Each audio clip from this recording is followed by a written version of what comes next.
2 weeks ago, I was sitting in my office, staring at the framed certificate that marked 12 years of my life with this company.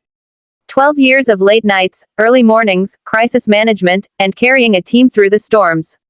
I had built that department from the ground up, turned it into something people in the industry respected. And then the new CEO walked in. I still remember his smug smile when he called me into the conference room. He leaned back in his chair like he owned the air in the place and said, "We need someone who fits our culture." I knew what was coming, but hearing the words felt like being punched in the gut. He replaced me with his golf buddy, a guy who had never managed anything bigger than his weekend barbecue. Zero experience. Zero knowledge. Just a good buddy to drink with on Saturday afternoons. I didn't argue. I didn't beg. I didn't even let him see me flinch. I quietly cleared my desk, placed my keys on the table, and walked out. For the first few days, I sat in silence at home, nursing coffee that went cold before I even touched it. Anger was there, sure, but underneath it was something sharper, a sense of betrayal that hit me in waves. My phone buzzed constantly with messages from my team, confused and upset. They couldn't believe it either. This company wasn't just my job, it was my creation. And this man, this CEO who barely knew my name 2 months ago, had gutted it without a second thought.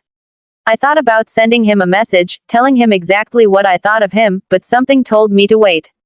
The best revenge isn't loud. It's quiet, patient. 2 weeks later, I found myself walking into a board meeting. Not as an employee, not even as a guest, but as someone holding something they desperately needed. You see, when you spend 12 years building a department, you build relationships, deep ones.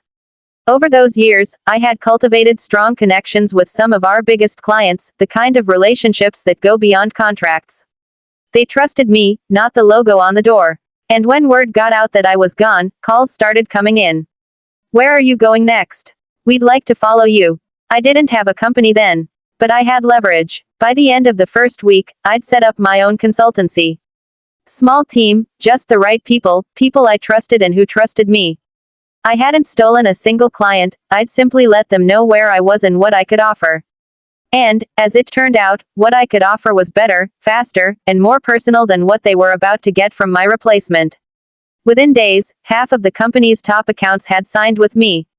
The board didn't even know yet. But they were about to find out. I walked into that meeting, the same polished wood table, the same stale coffee smell in the air, and every face turning toward me in confusion. The CEO's smug confidence faltered just a little. "What are you doing here?" he asked, voice low and tight. I slid a folder across the table to the chairman.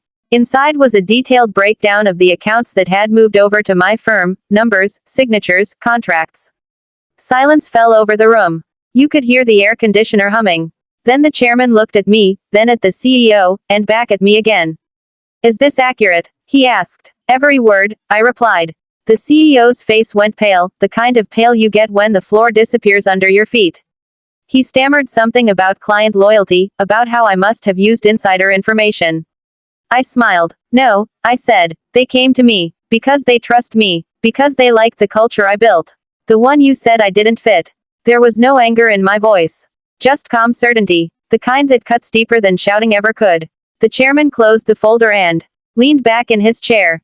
"We'll discuss this further," he said to the CEO, his tone cold enough to freeze the room. I stood up, nodded politely, and walked out. My heart was pounding, but it wasn't from nerves, it was from satisfaction. The kind you only feel when justice lands exactly where it should. In the weeks that followed, word spread through the industry. My little consultancy was suddenly the name everyone was talking about. More clients came, more calls. The CEO, on the other hand, was fighting fires every day.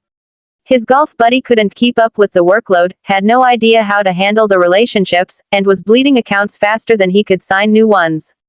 By the time the next quarter rolled around, the company's profits had taken a hit so big the board started asking if maybe the problem wasn't me.